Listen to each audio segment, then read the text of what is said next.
I was talking about the campaign which was forced by Jimmy Dore, Force the Vote. You heard my opinion on it, but you heard also the criticism on Jimmy Dore that he might have been in his tone a little bit more polite and not so brutally. Well, I thought about it the whole week, and I got to tell you that my view on this changed. There are several factors which led me to rethink it. Last week, I spoke from the perspective of a German, and as a German, I don't have to care much about my healthcare. In case I got sick, I don't have to set up my mind what would happen with my work, with my house, with my apartment, or whatever. I don't have those threats, which would make it more difficult to recover from a sickness. All this is nothing I have to worry about.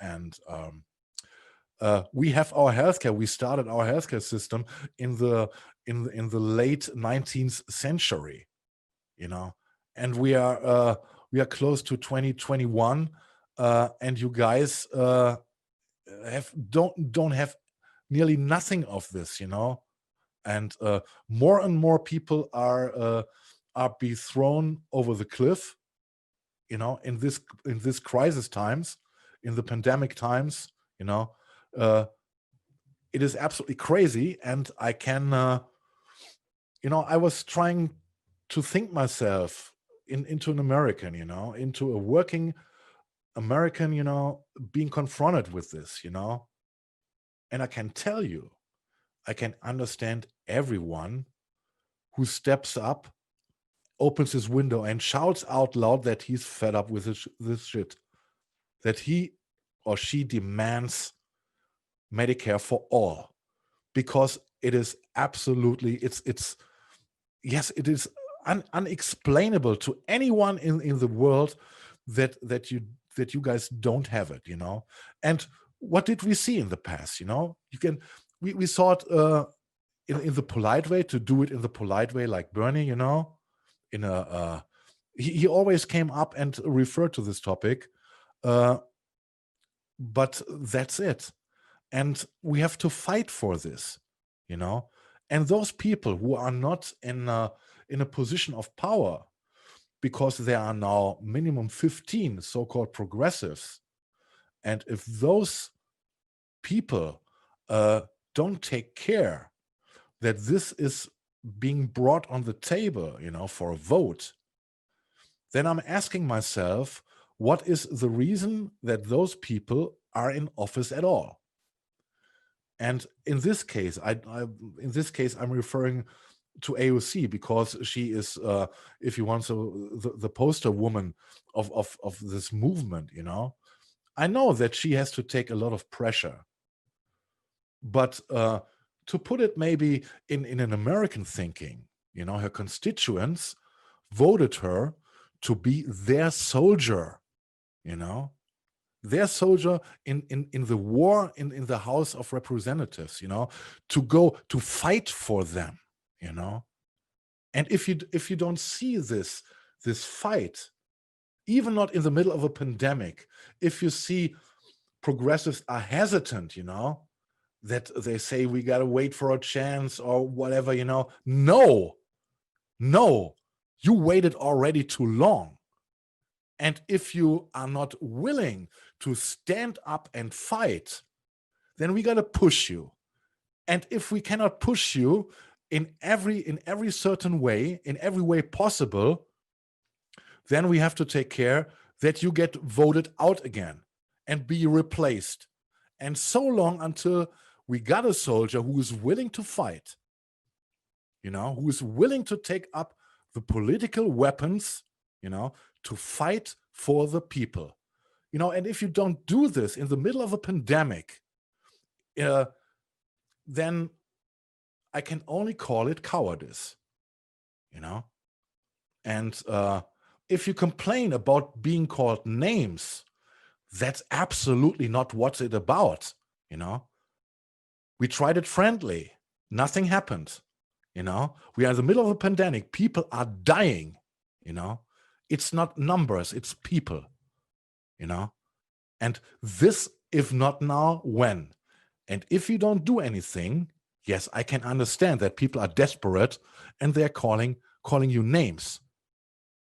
You know, and you don't should complain about this or try to ignore it, because I think it's it is desperation which led the people to do this, you know. And well, I'm absolutely on Jimmy Dore's side, and I don't think I have to apologize to Jimmy, but I think I should tell you, you know, after rethinking for 1 week, how my feelings are meanwhile, you know. And as I said, it is a crime. It is a crime. And those people that you don't have health care, and if you stay friendly to these people, you know, who are not willing for reasons I don't know to fight for you, yeah, call them out. Call them fucking out. Amos, what's your take on this? I know that you see this a little bit different, and what do you think? No, I don't see it different. I'll expand on what I do see different, but I agree that in this situation, there's no fear of spending capital by progressives, because this is the galvanizing issue. There's 70% of Americans who are supportive of it, at the least, of Medicare for all, and among Republicans is 50%. There's really no fear that this is going to cost capital. If anything, this is a galvanizing moment that could be used to build up the progressive movements and their power, and follow the, like we discussed last time, follow the Tea Party model by doing so. So what I do have a problem with is some of the infighting that's been going on, and I think I have a section that we'll discuss that. I'm sure that's going to be a controversial segment, but nevertheless, yeah, I think this is the moment in this case to push it. If not healthcare for all, not what else? Like, that's the most obvious thing to mobilize over, and just go with it. And I would urge everybody to call their offices, call all of the progressives' offices, especially their own representative if you live in their state, and push them on that. Calling them out names is usually not the best method. People become cagey and respond negatively to that. I don't think it's very productive. I understand it's satisfying to yell your disagreement, and you know, I don't know. It's not how I think what will move things forward. Okay. Well, as I said, if you guys, you know, take a minute after the show, sit back and rethink, you know, what is the reason for the existence of your government? You know, your federal government, your state government, etc. You know, what is the reason for it?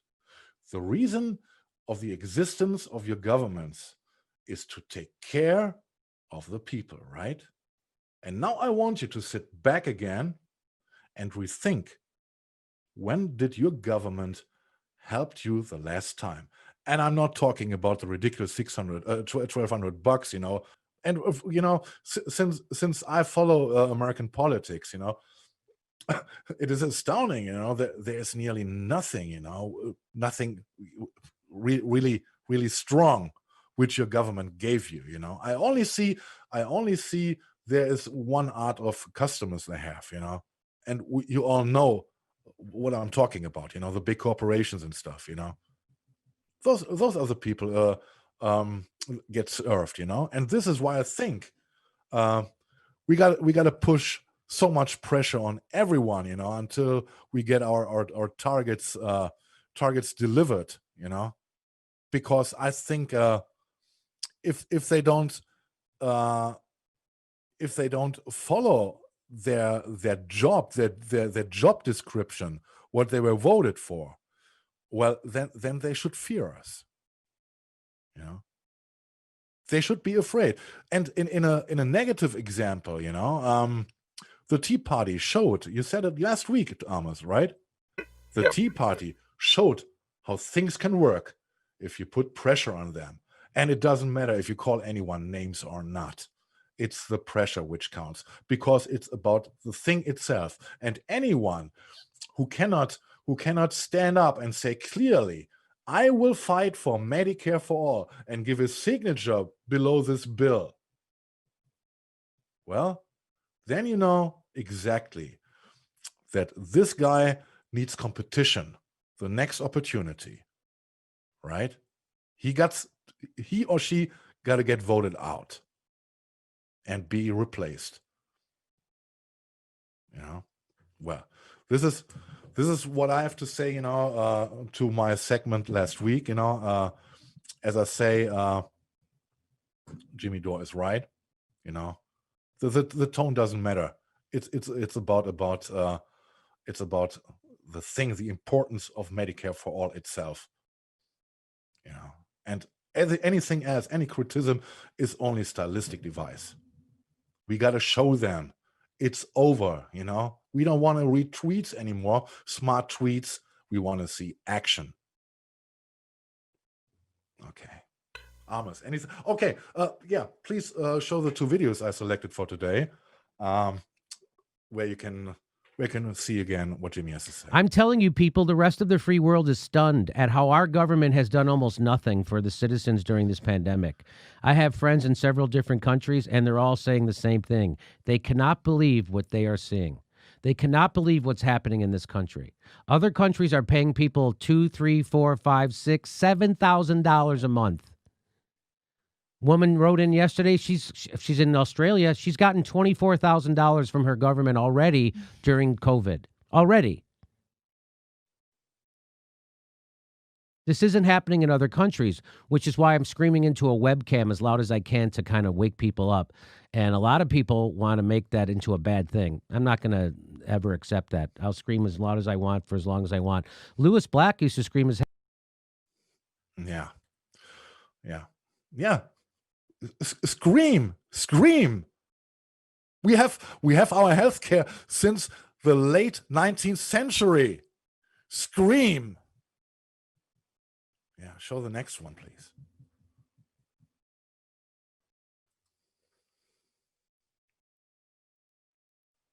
Are you happy with her? You think you should be nicer to her, or you think we should rake her over the coals?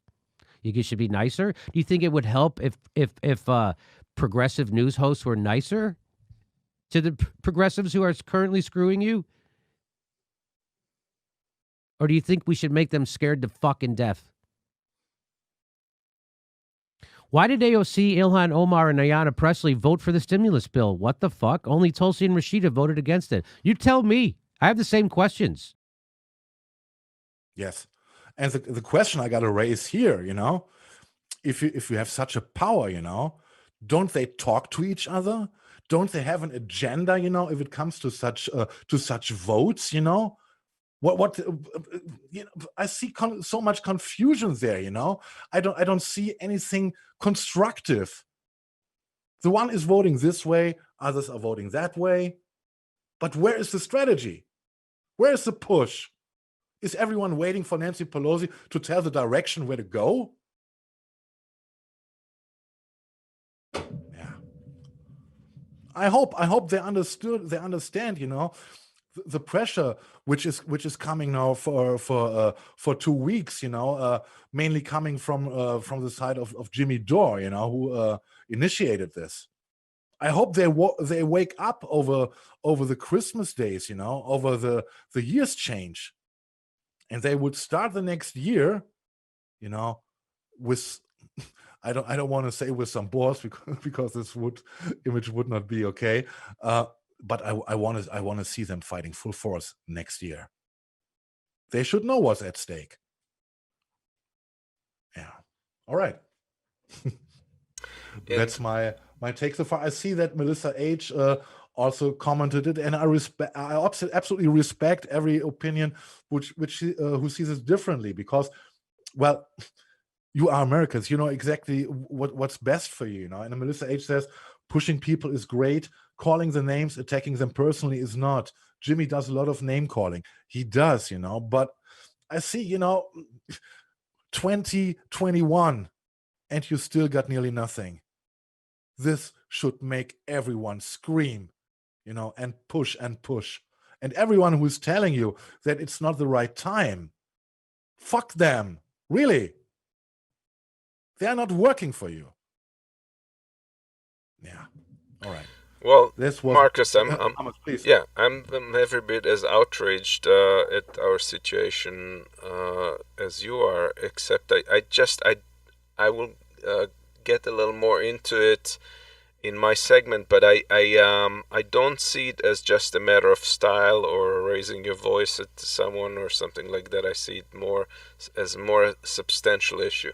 But we'll get into that. Okay. Did you want to mention Scott?